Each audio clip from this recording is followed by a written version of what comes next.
Regresamos con En Directo.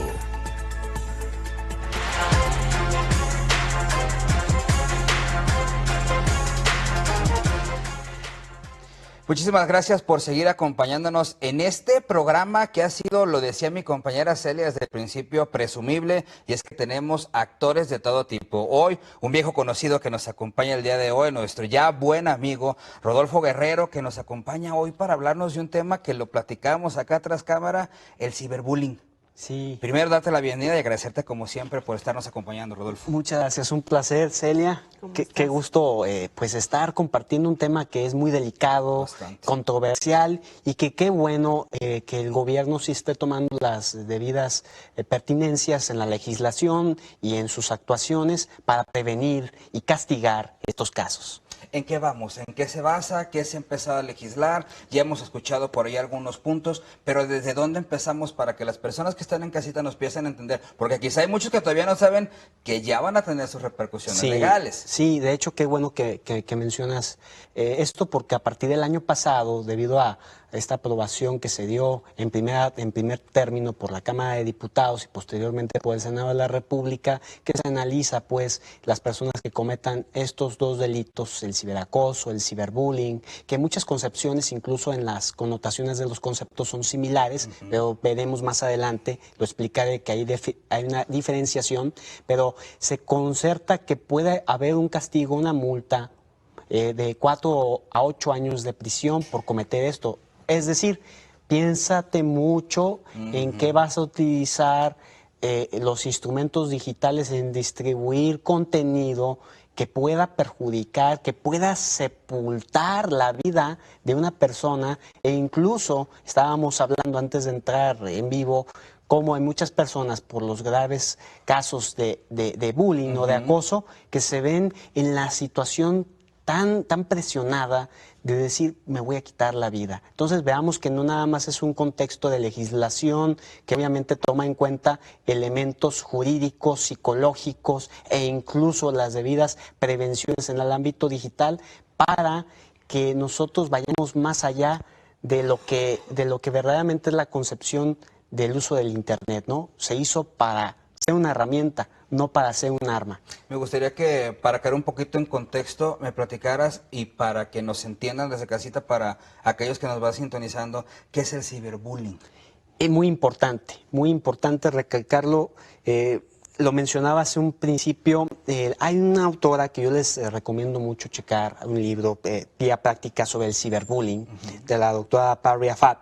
Ella menciona que el ciberacoso, a diferencia del ciberbullying, que es algo entre iguales, es decir, el daño que se hacen de niños a niños, lo que anteriormente conocíamos como llevarse entre nosotros, ahora ha traspasado eso y ha sido más letal por el hecho de las fotografías, de los videos, y que muchas veces, que ya lo hemos tratado aquí en otras ocasiones, pues se difama la integridad de una persona. Pero bueno, en el ciberacoso, ¿qué define esta autora? Nos dice claramente que son aquellas amenazas, hostigamiento, humillación u otro tipo de molestia que sea realizada por un adulto contra otro adulto. Por eso dije que hay una diferenciación, ciberbullying entre niños, ciberacoso, más bien una concepción entre adultos, entre iguales, por medio de tecnologías telemáticas de comunicación, es decir, el internet, telefonía móvil, videoconsolas online, etcétera. Entonces, eso hay que tenerlo en cuenta. Bullying entre iguales, ciberacoso entre adultos, pero lo más importante a recalcar aquí es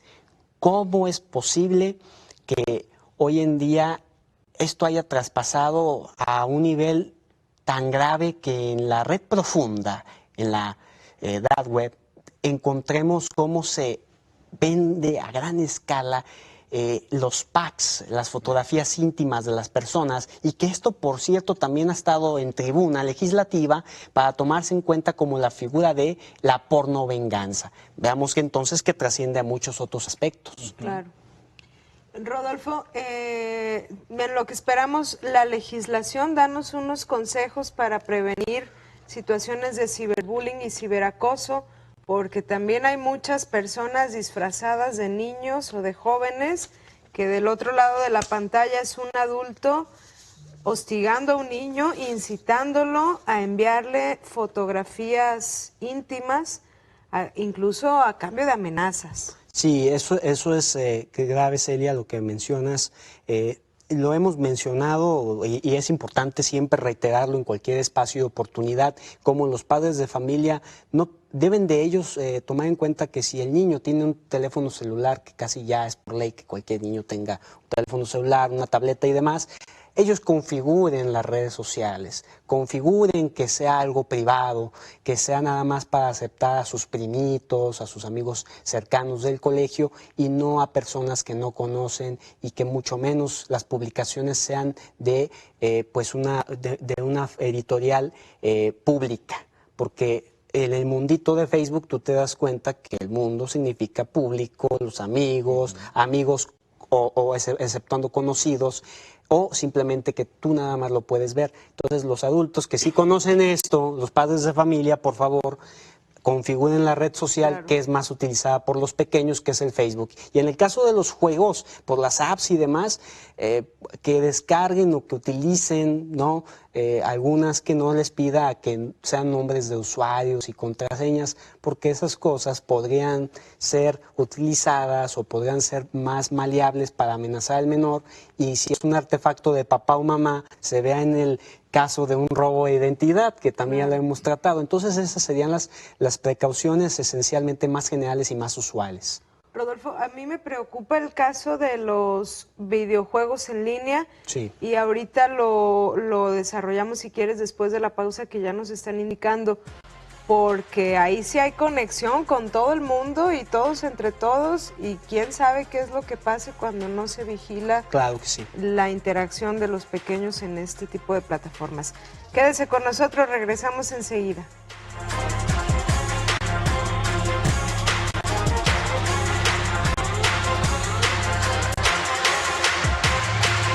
Regresamos con En Directo.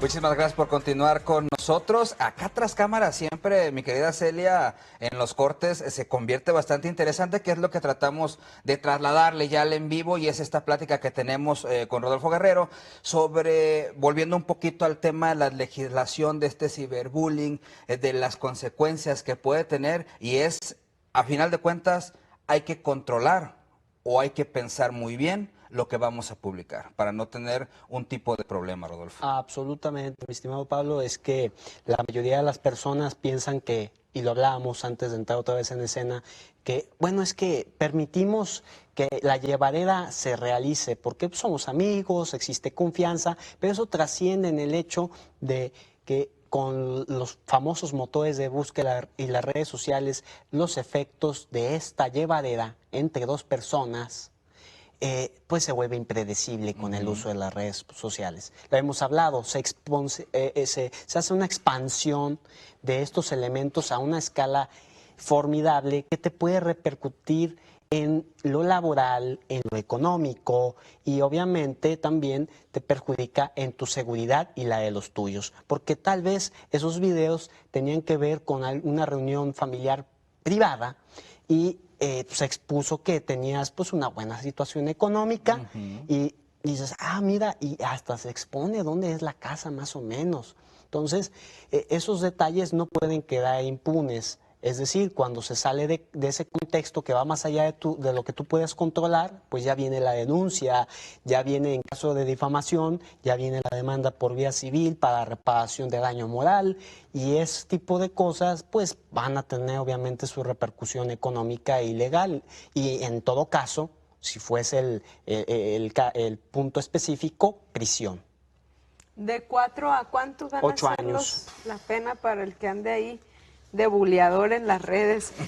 Yo te preguntaba antes de la pausa, Rodolfo, ¿qué sucedía con el tema de los juegos en línea? Porque de pronto, pues, hay juegos en internet que son súper atractivos para los niños y niñas, y que a la vez estás jugando con muchas personas de muchas partes del mundo que por supuesto no conoces, y que muchas veces es interacción niños con adultos, y se puede dar el caso de hostigamientos, Claro, o de amenazas o de intimidaciones, porque el papá o mamá pues el niño está jugando ahí en su cuarto, pero no estamos escuchando los diálogos que tiene con las personas que están jugando, o de entrada ni siquiera le hemos prohibido que platique con ellos, que juegue, pero no platique. Considero que lo que debería de ser algo previsto por las grandes empresas que manejan hoy por hoy la innovación en los juegos de video, que todo ya se va hacia la nube,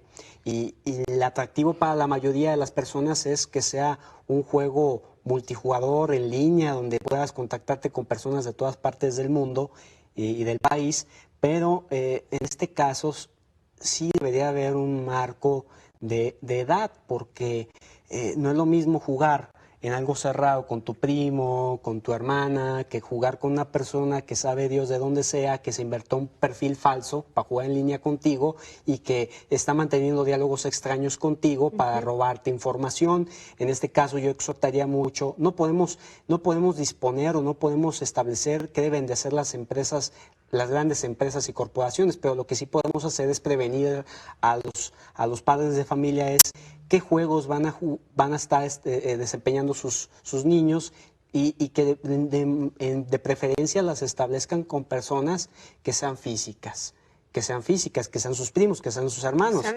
Que sean reales, porque lo demás nadie te puede constatar el por qué. No va a estar uno como padre de familia verificando, ¿dónde está la dirección IP de esa persona que se está contactando con mi hijo por cualquier auricular? Entonces, esa sería la prevención, sería qué juegos, qué van a jugar, con quién lo van a hacer, y básicamente sí vivimos en una etapa de terror, porque pues ya no puedes confiar en la bondad de la tecnología. Así es.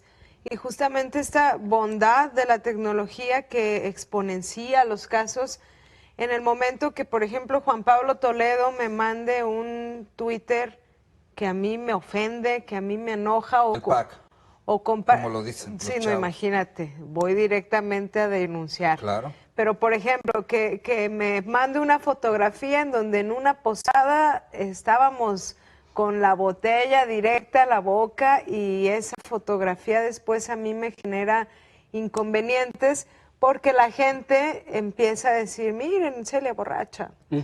Y yo me enojo mucho y digo, no, ¿sabes qué? Esta foto no la debieron haber publicado sin mi consentimiento, y puedo denunciar por este tipo de casos. Sí procede la denuncia, procede también lo que estaba hablando hace unos momentos, cómo tú reparas el daño moral que le ocasionas a la persona bajo una cuota o multa económica.